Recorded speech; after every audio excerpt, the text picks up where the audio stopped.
Hello there, and welcome to I'm Sounding English. Hello, my name is Pip, and I've designed resources to improve pronunciation while maintaining fluency so that you're on the way to improving your English and getting you better understood. This is the 9th in a series about how to improve pronunciation naturally when acquiring a second language by following this time on the importance of chunking. In the last video, I explained focus stress. This time, I will draw attention to the rhythms of chunking in the sentences you speak. I will focus on tonic and onset syllables first, which produces a chunking, and how this can be applied to regular topics used in my pronunciation training videos, and hopefully to your students' conversations on the same topic.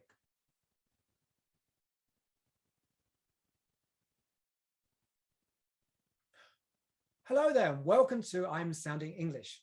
Hello, my name is Pip, and I've designed resources to improve pronunciation while maintaining fluency so that you are on the way to improving your English and getting you better understood. This is the 9th in a series about how to improve pronunciation naturally when acquiring a second language by focusing this time on the importance of chunking. In the last video, I explained focus stress. This time, I will draw attention to the rhythms of chunking on your sentences. I will focus on the tonic and onset syllables first, because this affects the types of chunking, and how this can be applied to regular topics using my pronunciation training videos, and hopefully for your students to apply to their conversations on the same topic. So we are now going to look at the next aspect of pronunciation. This one is chunking, and this is when working on those testing such as IELTS. When I look at people speaking, one thing they notice regarding pronunciation is chunking. So we're going to look at this part. So chunking, like chunk of ice, is basically how you're going to make it clear. And the first thing I would do is work on this idea of onset syllable and tonic syllable. So each sentence has a phrase with meaning. Okay, this is chunking. Each chunk phrase has a tonic syllable that uses intonation to carry meaning. But also at the beginning, the change, there's this onset syllable as well to denote a start in its intonation pattern. So if we look at this question, where does she live? London. Okay. London. As you can see, lun is the tonic syllable that's expressing some aspect of what the speaker wants to say. In this case, it's just the place, London. But in a sentence, she lives in London. She lives in London. So there's a tonic syllable, but the beginning of this change in intonation is at the lives. So it's not she lives in London, it's she lives in London. So that's the onset, that's the beginning of this intonation change, okay?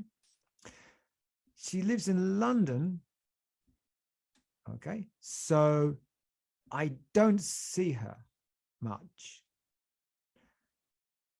She lives in London, so I don't see her much. So you can notice that there are two chunks. The first part, she lives in London, so I don't see her much.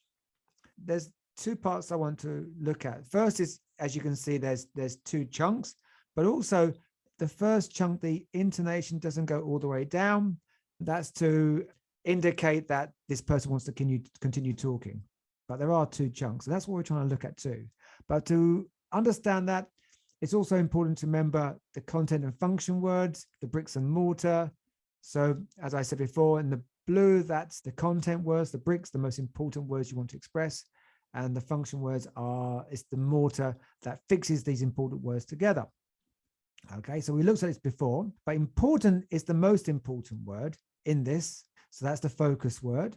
But this is also onset and also the tonic syllable as well. This is important to understand the rhythm.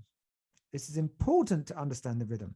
So if we look at the resources I provided, there's this worksheet which helps you focus on this idea of onset syllable and tonic syllable. On the left-hand side, you've got the same sentence repeated again. On the right side, you've got the intention. In other words, what the speaker wants to say, that's really important. So if you look at the first one, it's a neutral. It's just basic information being given. In this case, the students will notice that the onset will be love, and explanation, the nay will be the tonic syllable. That's where the intonation makes its change. So I love listening to your clear explanations. In the second one, it's not clear. So it's not clear. You're stressing the clear. That's the focus word. The onset will be the love still, but in this time, the tonic syllable where the intonation changes will be on clear. So I love listening to your clear explanations. I love listening to your clear explanations. If it's yours and not other people's explanations, your is the focus word where the tonic syllable occurs. I love listening to your clear explanations. If it's a question about listening, not reading, I love listening to your clear explanations. And if it's not hate, it's love it. I love listening to your clear explanations. If it's not other students, but me, I love listening to your clear explanations. You can see that this focused word and how the onset and tonic syllables work together creates this chunking as well. So first thing you do is focus on the words that are most significant information. I love listening to your clear explanations. So you need to consider what is the intention of the speaker. And you can practice with this as many times as you like. Again, you're going to get into sticky, dirty situations, but you just got to have to keep working at it. But once you start working at it, you can then apply it as well. So where, so does she live? She lives in London, so I don't see her much. All right. She lives in London, so I don't see her much. Once you've done this and you feel more comfortable, you can start to try to notice it in other aspects as well. So as I said before, we've looked at it as regards contrasting syllables. I was running late. I was running late. And we looked at how we can work on chunking the phrases more accurately by looking at the focus word here. So I'm really tired. I was running late and I'm really tired. Or the chunking, I was running late and I'm really tired. Okay. So we look at this pattern as well. So let's give some examples, okay? This is full in tone is basically indicating some form of finality. I finished making my point, usually denoted in giving information. When the tone hasn't completely fallen, then it's not final. And so the speaker wants to continue talking. So if we look at your turn in trying to produce it, as I said, you need to find the focus word as it adds music. So if you look at this, I will get 2 students to read this out. So hopefully they can notice it. I love that photograph. This one, no, that photograph. Yes, I look so young. You still do. You're too kind. You must want something. Can I borrow some money? In a word, no. So hopefully from this, you can see the intonation pattern. So when you're looking at the onset and syllable functions, they occur on the content words, not the function word. Try saying this sentence here. Okay. Now, which words are the focus words? It could be this way. I asked if I could borrow some money and she said no. It could be, I asked if I could borrow some money and she said no. I asked if I could borrow some money and she said no. So chunking depends on how the person wants to communicate. Obviously, with non-native speakers, you can provide more chunking sections. It will help you with your pronunciation as well, instead of trying to maintain conversation by trying to say each word at one time. It's better to pause and to try to focus on a particular phrase. And as you become more fluent, these chunks will start to get longer because you feel more comfortable, but it takes time. Right, continue the sentence. I couldn't come.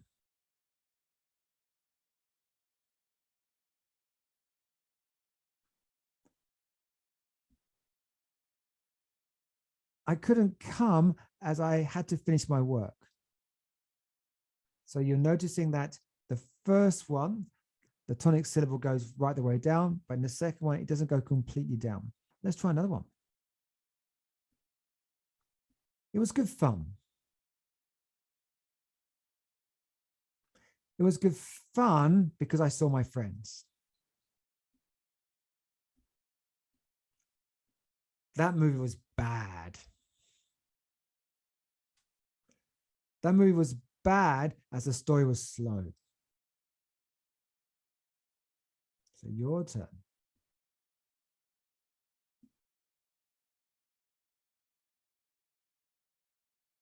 Okay. So it could be anything. For example, I have a headache. I have a headache, so I couldn't come to class on time. I'm going to see my friends. I'm going to see my friends after this class is finished. I bought a new phone. I bought a new phone, but I still haven't used it yet. So that's the idea. The falling tones, if it ends of the falling tone, there's the implication of the conversation being final. If it hasn't fallen completely, then there's the implication that you still want to continue talking. Remember, focus on these ideas when you're trying to talk to your partner in time pair practice, and look at the worksheets as well, because that way you can start to clarify more about where these onset tonic syllables are and how this affects the chunking as well.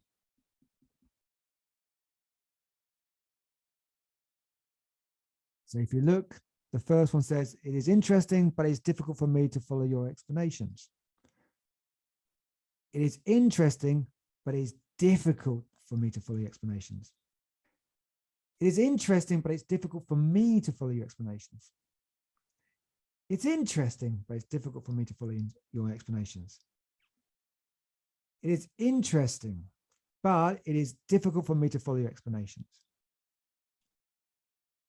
It is interesting, but it's difficult for me to follow your explanations. So you can see how the chunking occurs and also how the stress and intonation differ. It's interesting, but it's difficult for me to follow your explanations.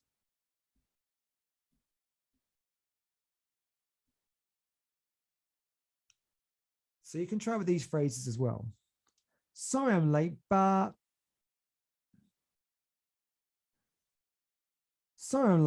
my alarm didn't go off. I didn't have time because I had to help my mother.